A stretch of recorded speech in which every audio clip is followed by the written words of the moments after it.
In the mid-18th century, the aftermath of a battle was a literal engine of wealth for those willing to sift through the mud. Ferdinand's mother was a camp follower who viewed the dead as inventory. She spent her days looting corpses until a hussar officer caught her mid-theft and put a brace of bullets through her brain. This left 9-year-old Ferdinand orphaned in the wreckage of Flanders.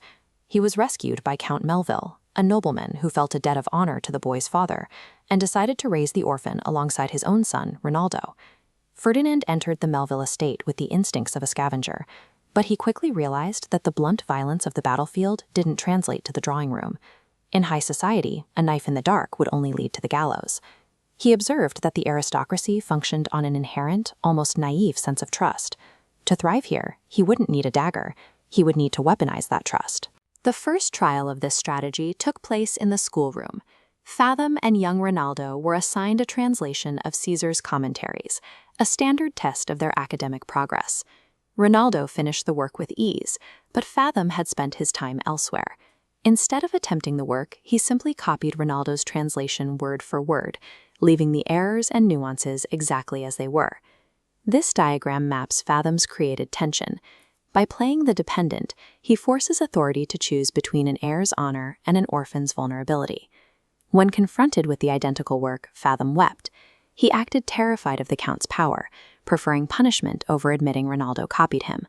The performance worked. Renaldo, the actual author, was whipped for plagiarism. More importantly, when the story reached the elder Count Melville, he began to view his own son as a potential bully, and Fathom as a humble, suffering victim. Renaldo took the lashes, but the real damage was to the father's perception of his heir.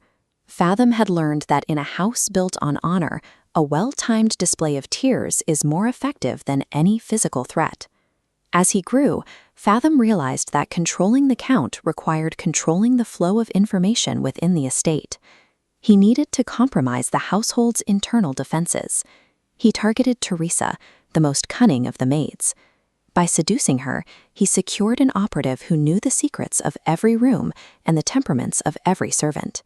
Together, they staged the theft of a diamond-studded purse belonging to the Count's daughter. The goal wasn't just to steal the money, but to create a climate of suspicion and fear.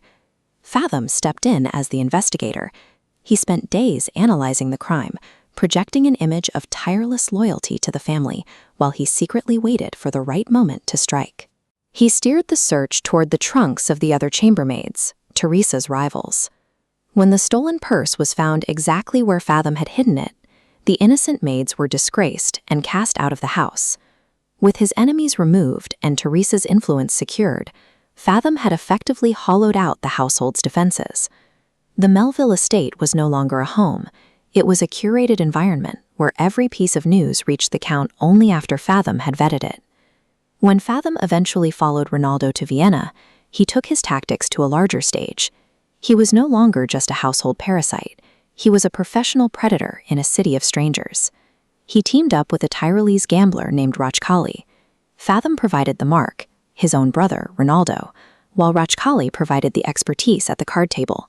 Fathom would steer a drunken Renaldo into Rochkali's traps, then act the part of the distraught friend when Renaldo lost. He watched his brother go broke, then privately collected a 50% commission on the losses. His audacity grew.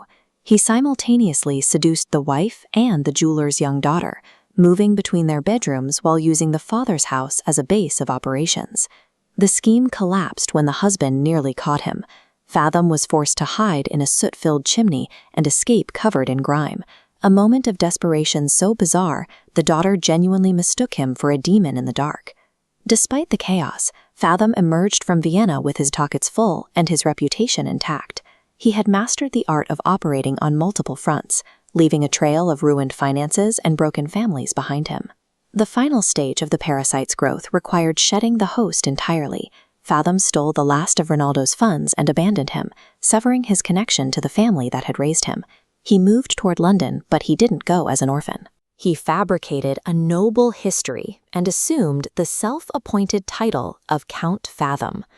Fathom's career suggests that the most effective villains don't skulk in the shadows.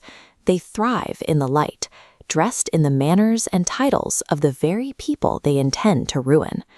With a forged title and a flawless aristocratic mask, Ferdinand Count Fathom prepared to enter London's highest circles. The scavenger from the battlefield was about to meet his biggest marks yet.